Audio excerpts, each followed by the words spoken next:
A'udzu billahi minasyaitonir rajim. Bismillahirrahmanirrahim. Assalamualaikum warahmatullahi wabarakatuh. Alhamdulillah wassalatu wassalamu ala Rasulillah. Segala puji hanya milik Allah Subhanahu wa taala. Untuk kali ini, saudaraku Adawah TV yang telah dirahmati Allah, saya hendak meruqyah seorang jamaah yang ada di Jepang ya, di negeri Sakura ya.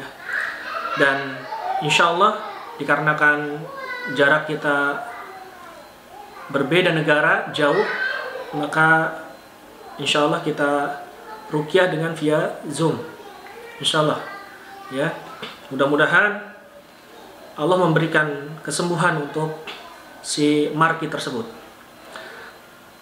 Dan insya Allah hari ini kita ingin meruqyahnya. Saya meminta kepada saudaraku Adawah TV yang telah dirahmati Allah Subhanahu wa taala, meminta doa yang terbaik ya, agar kami tim Adawah TV selalu dimudahkan oleh Allah Subhanahu wa taala. Mari kita saksikan ruqyah via Zoom tersebut. Bismillahirrahmanirrahim. Assalamualaikum warahmatullahi wabarakatuh. Masya Allah, apa kabar Mbak Sabrina? Alhamdulillah kabarnya baik, Ustaz. Di Jepang ya? Iya betul. Mudah-mudahan Allah senantiasa berkahi semua. Nanti senantiasa diberkahi oleh Allah Subhanahu wa taala di sana, di Jepang sana. Kalau boleh tahu, sakit kena gangguan itu sudah berapa tahun? Kalau misalkan gangguan udah dari kecil sih kayaknya ya, Ustaz. Oh, dari kecil. Iya. Cuman karena dulu mungkin anggapnya kayak masih biasa-biasa aja gitu kan. Jadi ya udah dibiarin aja sampai sekarang, ngerasa keganggu gitu kan, kayak mau bebas aja dari gangguan-gangguan itu, Ustaz. Terutama buat dalam ibadah sih susah jadinya. Berarti dari kecil ya, sering fisiknya gimana? Suka lemah nggak?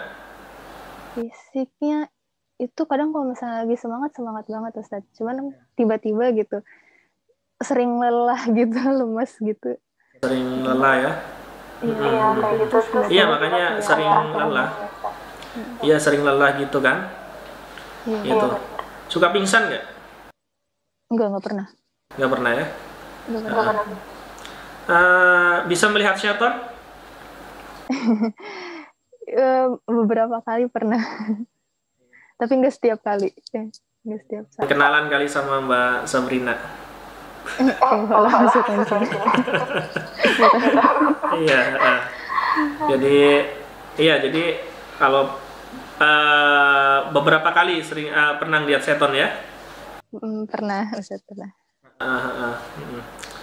Jadi kalau orang yang pernah melihat syaitan atau beberapa kali, maksudnya udah dewasa namun masih bisa melihat syaitan, maka ketahui di dalam dirinya itu bisa jadi ada gangguan ya. Itu biasanya orang-orang seperti itu positif, bukan ini lagi. Biasanya positif memang di dalam dirinya ada gangguannya, bukan indikasi lagi. Iya. Lalu mimpinya gimana? Mimpinya Mbak Sabrina? Kalau dari mimpi itu macam-macam, Ustaz. Kadang ya suka mimpi serem, terus kayak mimpi dulu waktu kecil sih kayak erep-erep gitu ya, Ustaz ya. Iya, erep-erep. Terus kayak jatuh gitu, cuman nggak ada dasarnya gitu loh. Jadi jatuh, terus awalnya kan kayak takut gitu kan, ini sampai kapan gitu kan, kayak sadar juga dalam mimpi itu. Cuman lama-lama karena udah sering, jadi kayak ya udah jatuhin aja kayak gitu. Oh, jadi kayak ketindihan ya? Iya, kayak ketindihan gitu? Bisa jadi, Ustaz. Ya, kadang-kadang nggak bisa nafas gitu kayak waktu tidur itu ya? Bisa kayak gitu. Terus akhir-akhir ini sih kayak ada yang gangguin. Mungkin kalau misalkan itu kayak dari cowok gitu kali ya, Ustaz ya. Gitu deh Ustaz, pokoknya. Terus kalau tidur kayak ada yang menemani nggak? Menemani Perasaan ada yang menemani gitu. Perasaan ya. Kayaknya sih ada mungkin ya Ustadz, tapi gak terlalu kerasa gitu sih. Ya itu ciri-ciri ada gangguan ya di dalam diri seorang manusia. Biasanya dia kalau tidur itu kayak ada yang menemani, kemana-mana kayak ada yang menemani gitu ya. Itu salah satu ciri-ciri seseorang ada gangguan syaitan. Ya mudah-mudahan Allah Subhanahu wa taala sembuhkan melalui Al-Qur'an ya, karena Allah Subhanahu wa taala firmankan di dalam Al-Qur'an, wa nunazzilu minal qur'ani ma huwa syifaa'un wa rahmatu lil mu'minin. Al-Qur'an itu bukan hanya petunjuk, bukan hanya furqan, namun Allah sebutkan juga Al-Qur'an di dalam Al-Qur'an, di dalam ayat ini Allah sebutkan bahwasanya Al-Qur'an adalah syifa, yaitu penyembuh untuk penyakit-penyakit yang ada di dalam jasad manusia, insyaallah. Lalu di dalam ayat yang lain, di dalam surah yang lain juga Allah terangkan, qul huwa lil ladzina amanu hudan wa syifa. Katakanlah bahwasanya Al-Qur'an ini adalah syifa. Dan masih banyak ayat yang lain, surah-surah yang lain mengatakan bahwasanya Al-Qur'an adalah syifa untuk orang-orang beriman. Ya, mudah-mudahan kita termasuk orang yang beriman, orang yang selalu disabatkan oleh Allah Subhanahu wa taala, sehingga Al-Quran ini tatkala kita baca, tatkala kita dibacakan di telinga kita, ya dikarenakan ini jarak kita jauh, jadi saya tidak bisa ke sana, nggak bisa membacakan di dekat telinganya Mbak Sabrina. Jadi insya Allah bantu dengan cara seperti ini, insya Allah. Ya Mbak Sabrina ya, insya Allah. Tawakal kepada Allah Subhanahu Wa Taala, ya. Insya Allah. Udah disiapkan plastiknya? Udah. Sudah? Udah. Sudah, siapkan plastiknya, dibuka ya. Jangan sampai nanti reaksi kita buka plastik kan susah. Dibuka. Iya betul. Insya Allah. Suara saya jelas nggak? Ya, insya Allah jelas Ustaz. Pakai headset juga Pak. Insya Allah. Ya udah. Mbak Sabrina tutup matanya, lalu dengarkan kata-kata saya, ya, dan Mbak Sabrina istighfar aja, ya. Mbak Sabrina itu hanya istighfar aja, jangan dibuka matanya sebelum saya bilang buka, ya. Fokus kepada Allah Subhanahu Wa Taala, penuh harap kepada Allah Subhanahu Wa Taala bahwasanya hari ini, di hari yang mulia ini, mintalah kepada Allah agar Allah turunkan syifanya dan Allah hancurkan itu syaitan-syaitan nasab yang ada di dalam diri Mbak Sabrina ya. Insya Allah ya. Mudah-mudahan Allah mudahkan hari ini. Coba istighfar, astaghfirullah wa atubu ilaih. Astaghfirullahal-azim, astaghfirullah wa atubu ilaih. Astaghfirullahalazim. Ya. Astaghfirullah wa atubu ilaih. Astaghfirullah wa atubu ilaih. Astaghfirullahalazim. Ya. Coba ingat-ingat dosa-dosa besar yang pernah kita lakukan. Mungkin kita pernah mengenal namanya maksiat. Mungkin kita pernah mengenal dosa-dosa besar yang lainnya, ya. Coba kita ingat-ingat dari usia balik Mbak Sabrina dulu pertama kali haid. Ingat-ingat dosa-dosa besar yang pernah kita lakukan di hadapan Allah Subhanahu Wa Taala. Ya, ingat-ingat lalu beristighfar, memohon ampun kepada Allah Subhanahu Wa Taala. Astaghfirullah wa atubu ilaih. Memohon ampun dengan kalimat istighfar, astaghfirullah wa atubu ilaih. Ya. Lalu yang selanjutnya kita ingat-ingat, ya, perbuatan dosa yang pernah kita lakukan. Kata para ulama, dosa yang sering kita lakukan biasanya yang pertama kali itu, yang paling besar dosanya adalah lisan kita. Coba ingat-ingat lisan kita. Berapa banyak lisan kita ini berbuat dosa di hadapan Allah Subhanahu Wa Taala. Mungkin lisan kita ini pernah menyakiti hati saudara-saudara kita. Mungkin lisan kita ini pernah menyakiti hati teman-teman kita. Maka beristighfarlah, memohon ampun kepada Allah Subhanahu Wa Taala. Mungkin lisan kita ini juga pernah merugikan seseorang. Maka mulai hari ini, di hari yang mulia ini, kita bertobat kepada Allah Subhanahu Wa Taala, istighfar, astaghfirullah wa atubu ilaih. Memohon ampunlah kepada Allah. Iya. Lalu yang selanjutnya, dosa yang kita lakukan biasanya, yang manusia lakukan nanti, maksudnya yang paling banyak biasanya di mata kita. Coba kita ingat-ingat berapa banyak mata ini berbuat kemaksiatan di hadapan Allah Subhanahu wa taala, memandang sesuatu yang dilarang oleh Allah Subhanahu wa taala, ya. Coba kita ingat-ingat berapa banyak kemaksiatan yang pernah kita lakukan dengan mata kita ini. Ya, kata para ulama, mata kita ini biasanya banyak berbuat dosa. Maka mulai hari ini kita bertobat. Jangan-jangan mata kita ini sering kita gunakan lebih banyak untuk bermaksiat daripada untuk mentadaburi Al-Quran, membaca Al-Quran.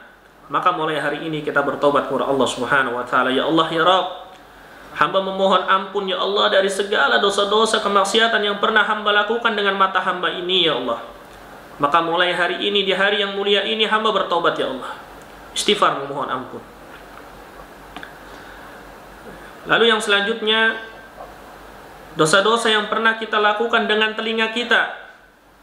Jangan-jangan telinga kita ini sering kita gunakan untuk mendengarkan sesuatu yang mengandung dosa di hadapan Allah. Sesuatu yang sifatnya kemaksiatan. Seperti halnya kita sering menggunakan telinga kita ini untuk mendengarkan musik ketimbang kita mendengarkan Al-Quran. Coba kita ingat-ingat, lebih banyak mana telinga kita gunakan untuk bermaksiat atau untuk ibadah. Maka mulai hari ini kita bertobat kepada Allah Subhanahu wa taala.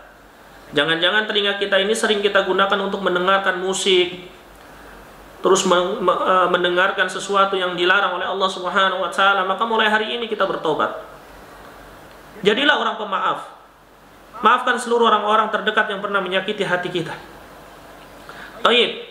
Yang selanjutnya, ikutin saya. Asyhadu alla ilaha illallah. Asyhadu anna Muhammadan Rasulullah. Ya. Buka matanya, Mbak Sabrina. Ya. Apa yang dirasa? Apa yang dirasa Mbak Sabrina? Sedih. Bismillahirrahmanirrahim. Alhamdulillahi Rabbil alamin.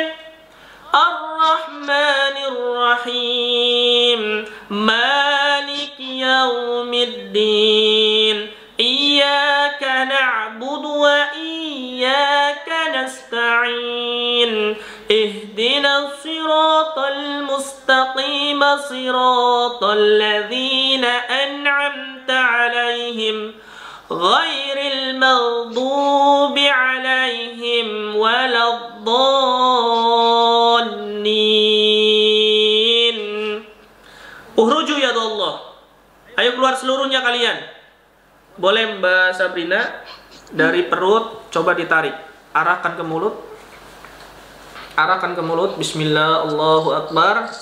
Lalu batukan. Batukan. Terus. Lagi, tarik lagi. Tarik lagi. Lepas saja, nggak usah ditahan-tahan. Nah, ayo. Keluar kalian seluruhnya. Ukhruju ya Allah.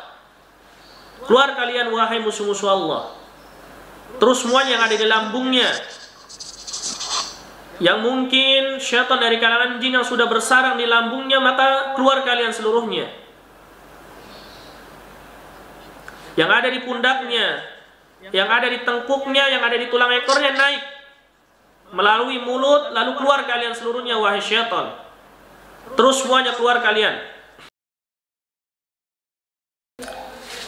Bismillahirrahmanirrahim. Assalamualaikum warahmatullahi wabarakatuh. Alhamdulillah, sahabat Adawah TV yang telah dirahmati Allah Subhanahu wa taala. Kita sudah usai meruqyah marki ya. Kita meruqyah karena jarak jauh, jadi kita melalui via Zoom ya. Kita via Zoom kita meruqyahnya karena beliau ada di Jepang dan kami ada di Indonesia. Ya. Alhamdulillah, atas izin Allah Subhanahu wa taala dimudahkan. diagnosa demi diagnosa, lalu kita tambah dengan ruqyah, ternyata beliau ini terkena jin nasab ya. Sudah dari kecil sudah ada jin nasabnya di dalam tubuhnya. Ya, dan jin nasab ini bisa jadi dari nasab-nasabnya dulu ya, orang tuanya atau leluhurnya yang dimana mungkin pernah melakukan kesyirikan ya. Bisa juga kalau seperti itu kondisinya, bisa juga seseorang tersebut bisa juga terkena makanan-makanan yang dimana mungkin dulu waktu kecil sering dikasih oleh orang tuanya, minuman-minuman dari paranormal ya. Ini juga jadi penyebab seseorang dari kecil sudah didudukin oleh jin ya. Maka kita berlindung kepada Allah Subhanahu wa taala agar kita terhindar dari kejahatan syaitan dari kalangan jin ya. Barakallahu fiik. Wassalamualaikum warahmatullahi wabarakatuh.